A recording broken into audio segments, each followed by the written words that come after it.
But this condition Ilúvatar made, or it is the necessity of their love, that their power should thenceforth be contained and bounded in the world, to be within it forever until it is complete, so that they are its life and it is theirs, and therefore they are named the Valar, the powers of the world. Welcome to Tales of Arda, where we discuss and explore Middle-earth. We are glad that you are joining us on our next video.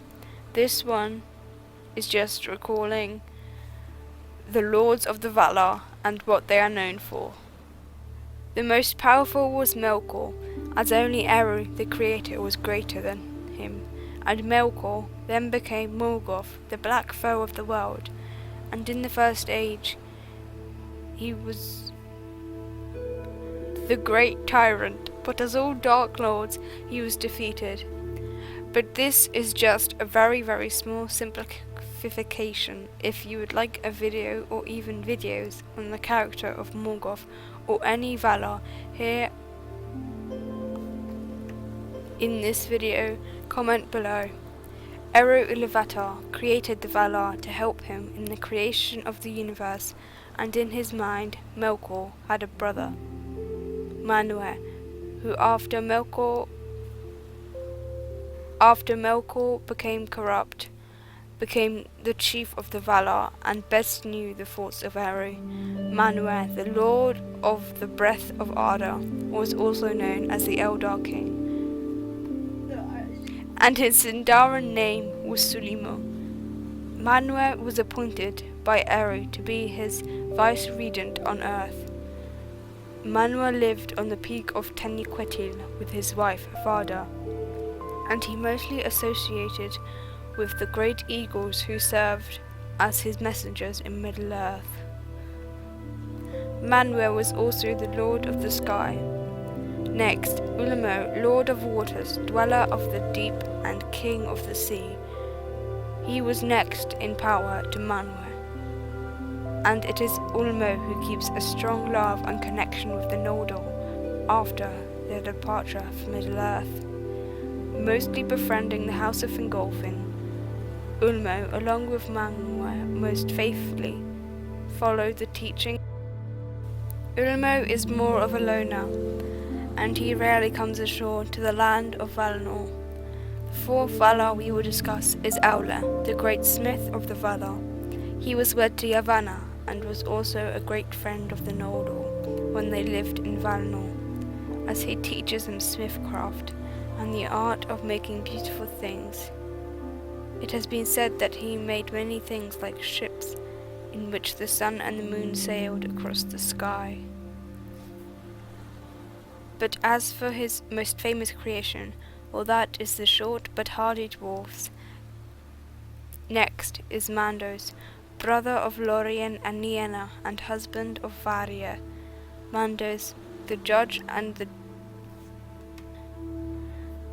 just ruler of the dead, and his real name is actually Namo, but he is mostly called Mandos, as that is his main abiding, the halls of Mandos, where he summons all souls of the dead, and Mandos is also the doomsman of the Valar, forgetting few events and knowing the destiny of many. Mandos is said to be the grimmest of the Valar, and yet he does not take the path of the dark, and always stays true to Eru and his will. Next is Mandos' before-mentioned brother, Lórien, who also is named after his abiding in the gardens of Lórien, not Lothlórien, that we see in the second and third ages in Middle-earth, but Lórien in the west. Lórien's real name is Irmo, master of visions and dreams. He was married to Este, and in his gardens of Lórien many elves seeked a peaceful refuge, and Lórien would guide them with visions and dreams. And next is Orome the Hunter, a personal favourite of mine. Orome is called the Lord of Forest, and his elder brother of Nessa, and a husband of Vanna. He rides Nahar, and whenever he would hunt Morgoth's foul creatures, his great horn, Valar would be heard, and Orome trained many hounds to help in his hunt, including Huan, the Hound of Valinor. Finally, we have Tulkas the Strong. He was the most warlike of all the Valar.